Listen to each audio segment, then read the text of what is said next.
Welcome to Talk in the Park, conversations with Paul and Noel, where we gather to think out loud about what it means to follow Jesus in our world. I'm your host, Paul Pyle, pastor of discipleship at Patterson Park Church. I'm joined by my co-host, Noel Burke, one of the elders in our fellowship. Noel, tell us what we'll be talking about in this episode. Well, we are going to talk about a blog post that you wrote in 2022, and it was called The Sadness of Christmas Carols. And actually, just because I'm the token guy that doesn't read the blog, I do remember reading this one. As soon as I was going through the topics, I was like, that's it. That was a good one. Let's talk about that. And so, this one airs at the middle of December. So you all are probably either really excited about Christmas, or perhaps this is a challenging time for you. When do you start listening to Christmas carols?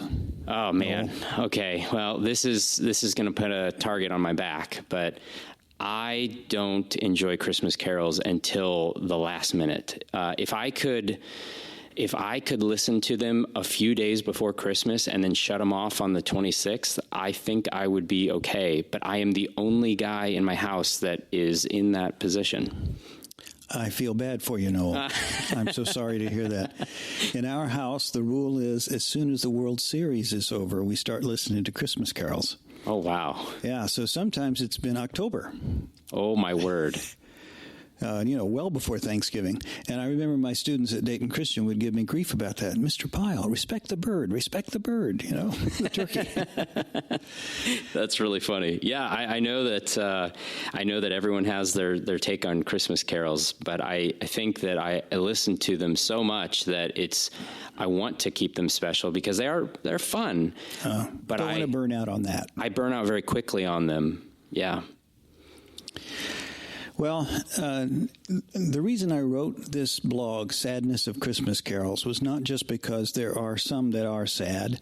One is called Coventry Carol, and it's got this very plaintive tune. Da, da, da, da, da, da, da, da. Very sad tune. Mm-hmm. And then when you listen to the lyrics, you realize it's the lullaby of the mothers in Bethlehem whose sons have been slain by Herod's soldiers. It's a very sad song. And there is a dark and sad side to Christmas because of that story in particular. But that's not why I wrote that. It's sad to me that there are some people, the only exposure they have to the gospel in their whole lives is every year at Christmas. And they get that close to hearing the gospel, maybe understanding it. I remember years ago there was a YouTube video about a flash mob performance of Handel's Messiah at a big crowded shopping mall in Philadelphia. The shopping mall had a pipe organ, and when the organist was finished playing his Christmas song, then he went into the introduction to Handel's Messiah. Well, little did the shoppers know, but there were the whole mall had been infiltrated with members of the chorus, of the Philadelphia chorus. And there were highly trained vocal artists all over the place. And they started singing the Hallelujah chorus. And everybody just stopped, and the phones came out, and people started singing along. But I thought about how sad that is. He shall reign forever and ever. They're singing, but they're not king he's not king of their lives. And I thought, how sad, that those people facing God in judgment, the God that they sang about, and they never knew him. So Christmas carols can be, there's a sad side to me when I think people hear it all the time. And I'm not talking about Frosty the Snowman and Jingle Bells and that sort of thing. Those are harmless and frivolous. I'm talking about when they do hear the carols, which are rich in doctrine, and they sing them. And everybody knows at least the first stanza of Silent Night. And they have no idea what they're singing about.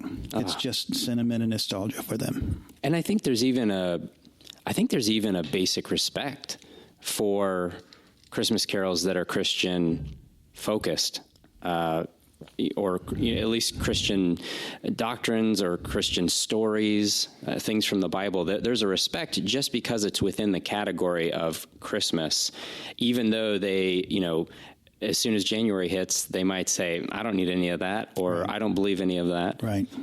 So why do you think Christmas carols are popular in our culture. And why don't you answer that question first? Well, in some ways, American commercialism has kept Christmas carols alive in some ways.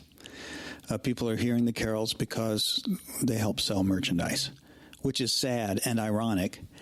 But I think there's something else. I think there's something deeper going on. I think there is a basic desire and hunger that we have in our hearts for shalom, for things being made right. Peace and harmony. Even when you're watching the Christmas special of a favorite series, it's always warm and always a happy ending. Right. And we feel that, and we yearn for that. We yearn for that shalom. And that's like family being together and not fighting and loving one another and enjoying good food. That's shalom. And I think there's something in us that yearns for shalom, and the Christmas carols remind us of that, feed that. So it's almost something that we basically desire, even though we can't maybe put a finger on it. Yeah. That's interesting. And it's so interesting that we continue to do this year after year after year, and people don't get tired of it. That's really true. I think because it keeps tapping into that basic desire. Do you remember the hit song, I Can Only Imagine? Yeah. That crossed platforms. I remember walking into a drugstore and hearing that song on the PA. Yeah. That was a huge song. And I think it tapped into that desire for shalom. I think people said, man, that would be great to stand before God and be rejoicing. Yeah. And know I'm accepted. Yeah. Yeah, I think there is a basic human longing for shalom, and the Christmas carols awaken that year after year. Absolutely. And that you mentioned belonging, and I think everybody innately has a desire to belong. They may not see it as, I want to belong to a church and people love me there, but it could be belonging to a smaller group of some kind. It could be the military. It could be your family. You want to be accepted and belong and have membership to that group of people, so that you can just show up and people say, hey, I know you. Come right on in. Right. Yeah, that is interesting. I think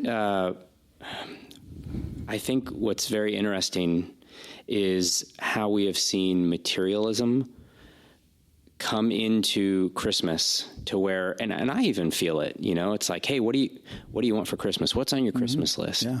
And so, you're either thinking, I've already got a list put together, I've been working on it all year, or you're like, I don't know, I've got everything I need, I don't need anything, this is extremely painful, give me a gift card to a restaurant and I'll use it sometime. Right. But it seems as though that materialism has become so strong. I wonder if Christmas is exciting for people because it's hey, now I can get some more stuff. Right. Acquisitiveness. Yeah. Right. And you think about what it does to our children. Yeah. I saw a headline recently that children who have fewer toys play more. And I thought about that. That's a kind of child's version of Netflix paralysis. There are too many options. I don't know what to do. Absolutely. I'm bored. Absolutely. Right. Oh, if you say I'm bored in my house, I start to rub my hands together, and my kids know, oh boy. And I'm like, get a toothbrush and clean the baseboards, something like that. You will never tell me that you're bored again. Right. So have we just acknowledged that it would probably be a good idea for kids to just get like one or two toys for Christmas this year? I want to stay in my lane there, Noel. I don't want to try to even advise, much less dictate anything like that. But we have to be thoughtful. I think that we need to be thoughtful about the way we celebrate Christmas in our homes, especially with our kids, because we want our parenting to be gospel shaped. Yeah. We certainly don't want to distract them. I remember once when I was a teacher and I had a student who walked up to me and he gave me a new wallet, and inside were two $20 bills, and it was Christmas time. And he said, this is what we do. My parents give me some money and tell me, use it to bless somebody. And he had chosen me, and I thought, wow, what a great thing to do. That's awesome. Teach your children generosity and not just acquisitiveness. Yeah. Yeah. Well, and I also think, going back to the previous episode about Advent, in our homes, certainly your kids are going to have Christmas lists, or your family members are going to have Christmas lists. But what are you doing to prepare for this season? Because the materialism is out there. You're going to experience it. You're going to see it. You're going to feel it. But are you taking that time to sit down and think about why we are acknowledging this time of year in the first place? I know. So, and December is so hectic. Yeah. We haven't even mentioned the party schedule. Oh, man. And all the pressure that puts on women, especially with preparing their homes and preparing food and everything else. A couple of times here at Patterson Park Church, we have decided our staff Christmas party will be in January, just so that we don't have to add it to one more thing that everybody's doing in December. Exactly. Yeah. And I hate to think of people just limping into Christmas morning because they're exhausted. Yeah. And burned out. Yeah, absolutely. Absolutely. So, yeah, and I guess, how do you think that Christians should view Christmas carols? How should we, what kind of perspective should we have as we think about and engage with that kind of music? Well, as with all Christian music, wanting to be more thoughtful and intentional when I'm singing it or hearing it. I know Christmas carols really form the soundtrack for the whole month of December, or in our whole household, the month of November and December. So, yeah, I understand that.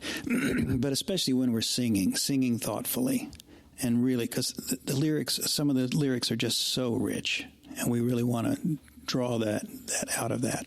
Yeah. Yeah, and I think it's important that we do sing those, but I guess that begs the question, how do you think we should view Christmas carols in a corporate worship setting? Well, this is kind of a John Moeller question. Maybe we'll have to ask him sometime about Christmas carols in a corporate worship. But that's what I had in mind, that when we're in corporate worship, when we're singing those Christmas carols, we don't get swept up in the nostalgia and the sentiment, and we let those carols speak. I used to have an exercise in my Sunday school class where I would take doctrinally rich lines from Christmas carols and put them up on the screen. Now, what carol is this? And when you take the line out, especially if it's in a lesser-known stanza of a familiar carol, and people just can't, but then what doctrine is it telling us about? And it's wonderful, the doctrine of the incarnation, the doctrine of salvation. There are these rich doctrines that are explored in the Christmas carols. So, like that. Yeah, being thoughtful. I like that.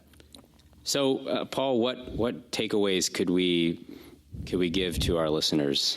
Well, I think we started with the sadness of Christmas carols, that people are missing it. People outside the faith are missing it, and let's not miss it. We don't want to be like the guy who, and I've told this story so many times, everybody knows it, walking across the dry stream bed, and he hears the voice, bend down and pick up stones, and tomorrow you'll be happy and sad. And the next day he looks at the stones that he picked up, and they were gems, and he wished he'd picked up more. He was sad, and he was glad he picked up some. I don't want us to be that way with the Christmas carols. Let's suck the marrow out of that bone and really enjoy what God has given us in that rich Christian tradition. So perhaps I need to listen to them a little sooner than a few days. Well, regardless of when you start, listen to them thoughtfully. Yes, I love that. That is the takeaway right there. Yeah, thank you, Paul. Appreciate that. Okay, so what are we doing next time, Noel? Well, next time we're going to interview Joe Godwin. Very good. Our teaching elder, Joe Godwin. Excellent. Talk in the Park is a production of Patterson Park Church. Noel Burke is the producer, audio engineering and editing by John Ambrose. Music is composed, performed, and recorded by Jason McClurg. Check out the Discipleship Weekly blog at pattersonpark.org. Copyright Patterson Park Church. No reproduction is permitted. Join us next time for Talk in the Park, Conversations with Paul and Noel.